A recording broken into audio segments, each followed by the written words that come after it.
삶은 고난의 연속이라고 하는 말입니다. 사는 것이 힘들다라고 할 때 대부분은 특히나 지금은 경제적인 이유가 가장 크죠. 예전에는 전쟁과 같은 이런 것도 있을 수가 있습니다. 경제적인 어려움이 컸던 과거도 그렇지만 이제는 굶는 사람은 없다라고 하는 지금 현재 상황에서도 대부분은 경제적인 어려움을 호소합니다. 요즘은 무엇을 위해 사는가라고 물어보면 대부분의 사람들은 건강 그리고 풍요로운 생활이라고 대답하는 것이 많습니다. 건강과 풍요로운 생활이라고 하는 게 삶의 목표가 되어버리는 거죠. 사람들이 바라는 것은 걱정 없이 건강하게 오래도록 풍요롭게 사는 것이라고 생각을 하기 때문입니다. 예전에 그리스도교 초창기의 한국 교회는 예수 믿고 천당 가자라고 하는 것이 유행을 했어요. 왜냐하면 우리가 이 선교사들에 의해서 막 기독교가 전파되고 부흥하기 시작했을 때는 일제 시대였단 말이에요. 이 세상의 삶에서 더 이상 희망이 없습니다. 그러니까 여기서 건강하게 살아봐야 징용 가요. 건강하게 살 필요가 없는 거예요. 부자로 살아봐야 다 뺏겨요. 부자로 살 필요도 없는 거예요. 그러니까 그때 그리스도교의 부흥이 일어난 것은 예수 믿고 천당 가자예요. 여기를 뜨자라고 하는 겁니다. 천당 가자.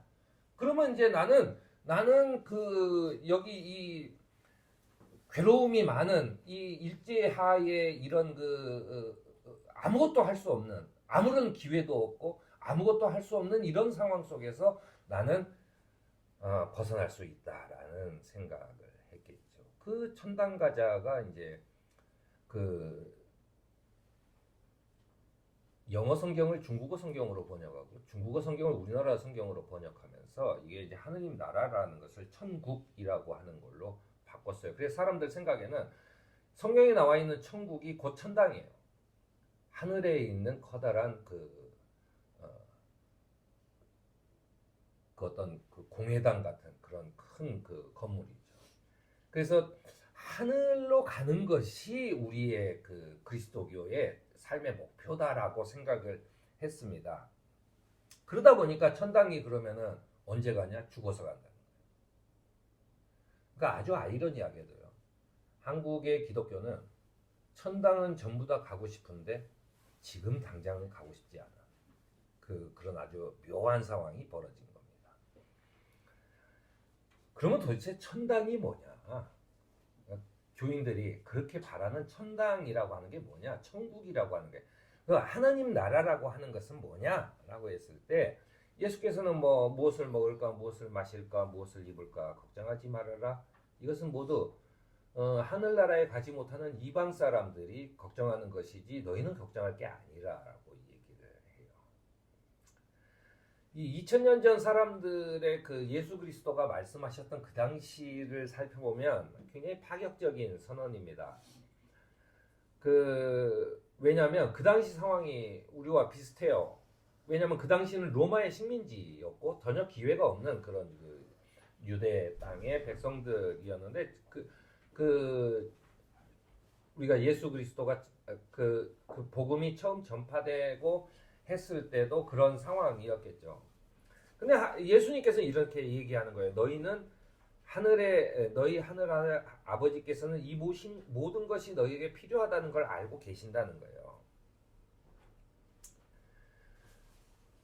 그러면서 예수님이 너희는 이렇게 기도해라 하고 가르쳐 주신 기도문이 있습니다. 그걸 우리는 주기도문이라고 부르죠. 그 주기도문에는 우리는 이제 주기도문이 워낙에 주문처럼 그냥 외우기 때문에 그 뜻에 대해서 이렇게 깊이 생각해 보는 시간은 적어요. 왜냐하면 다 외우고 있기 때문에 아는 것이고 우리는 인간은요 자기가 아는 것에 대해서는 더 이상 학습하려고 하지 않습니다. 왜냐하면 그러면 굉장히 비효율적이기 때문이죠. 인간의 뇌는 굉장히 효율적으로 생각하도록 바뀌었기 때문에 그렇습니다. 그런데 이 주기도문에는 뭐라고 되어 있냐면 그 나라를 오게 하여 주시며 그 뜻을 하늘에서 이루신 같이 땅에서도 이루어 주십시오라고 하는 기도문이 들어가요. 예수님은 왜 우리에게 너희는 이렇게 기도해라 라고 했을 때 우리 생각에는 우리를 하느님의 나라로 빨리 데려가 주십시오. 하느님의 나라로 들어가는데 아무런 입국 절차에 문제가 없도록 도와주십시오 라고 기도하지 않고 왜 하느님의 나라가 그러니까 내가 어느 나라로 여행 가고 싶은데 여행을 가는 동안에 안전하게 가고 싶은데 예수님의 기도문은 그 나라가 여기 내 앞에 여기로 오라는 거예요. 내가 여행 가고 싶은 나라를 오게 하라는 거예요. 여기 안에. 이게 굉장히 파격적인 얘기죠.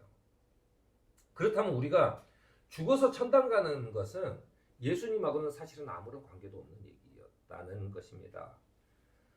예수께서 왕으로 다스릴 세상이 이곳이라는 거예요. 우리가 어디로 가는 게 아니라 이곳이 우리가 지금 발붙이고 사는 이 땅이 하느님의 나라라고 하는 것이 이 원래 예수님이 하신 말씀이라고 하는 얘기입니다.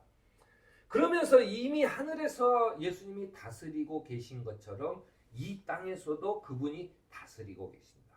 그분은 이미 구원자로 오셨고 왕으로 오셨고 우리를 위해 대신 빌어주실 제사장으로 오셨다라고 하는 것이 우리가 예수님을 믿는 신앙의 가장 기본적인 것입니다.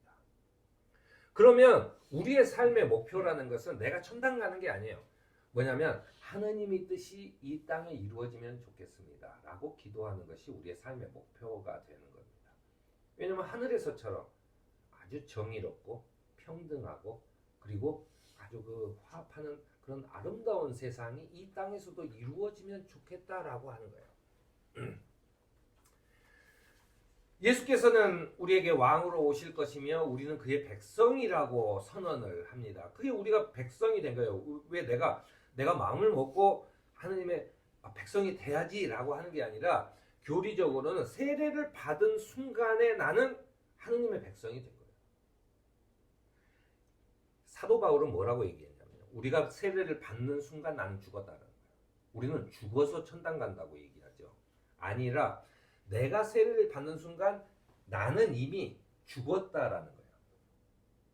그리고 세례를 받은 다음에는 내가 새로운 모습으로 태어나는데 그것은 뭐냐면 부활하신 주님과 같이 태어났다는 거예요.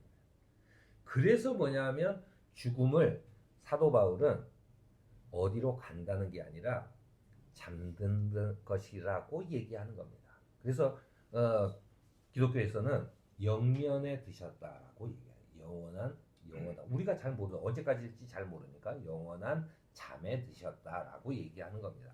왜냐하면 이미 우리는 부활한 백성이에요. 우리가 죽어서 어떤 거 아닙니다. 사도 바울은 또 뭐까지 얘기하냐면요. 예수님이 오시면 우리도 그 죽은 사람들이 먼저 일어나 예수님 앞으로 갈 것이며 그들은 이 우리와 똑같은 흙으로 만든 몸을 입어요. 우리 살아있는 우리도 예수님 앞으로 그 죽은 자들을 뒤를 따라 그 예수님 앞으로 갈 거예요.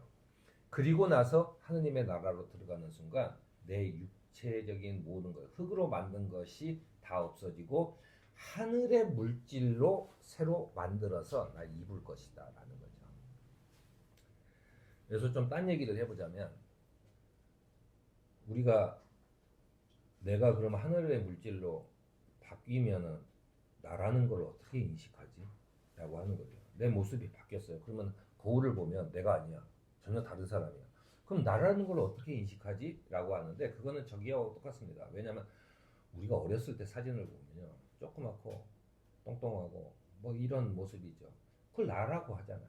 근데 지금 보면은 얼굴에 주름도 있고 뭐 완전히 옛날하고는 전혀 달라요. 그래도 나라고 하잖아요. 그런 것처럼 내가 있는 것은 내가 나라는 의식, 기억 이런 것들이 있기 때문에 그렇습니다. 아무튼 그래서 이게 잘 이해가 안 간다.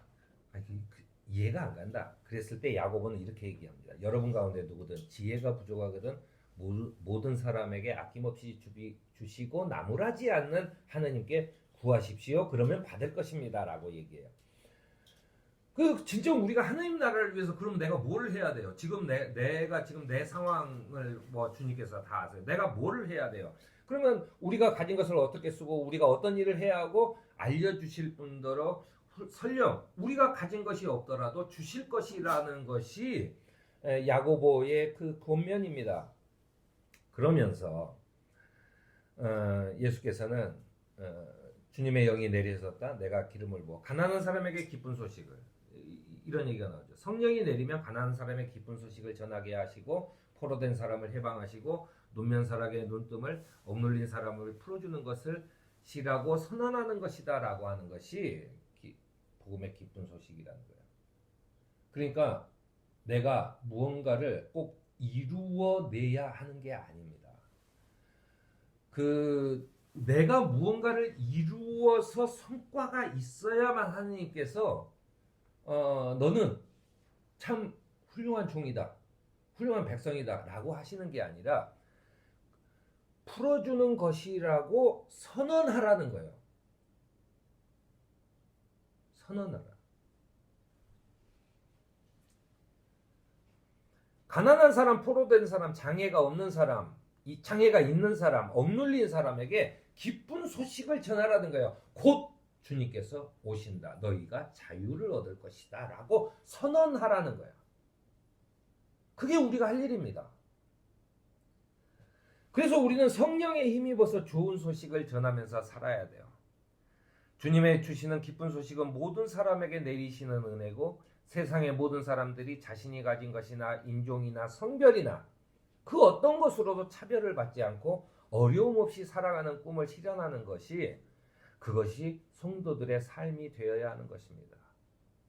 그래서 누군가를 억압하는 또 누군가를 괴롭게 하는 사람들에게 그러지 말라고 지적해야 돼요. 그것입니다. 왜냐하면 주님이 오시면 그에게 자유를 주실 것이다. 그에게 해방을 주실 것이다 라고 하는 선언을 해야 되는 것이죠.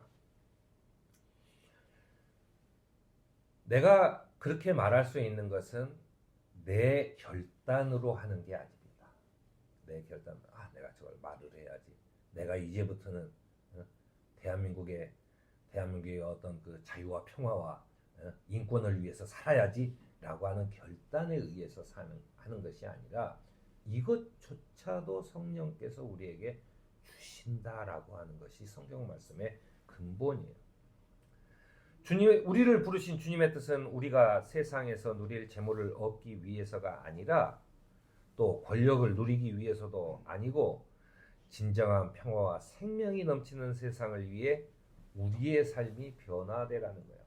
그전에는 생명과 평화는 그것보다도 내가 당장 먹고 사는 것이 더 관심이 있었어. 하지만 이것은 주님께서 책임져 주시니 이제부터 너는 생각이 이 세상의 생명과 평화는 어떻게 되어야 하는지에 대해서 고민하라는 거예요. 이것이 바로 주님의 의를 누리면서 살아가는 길입니다.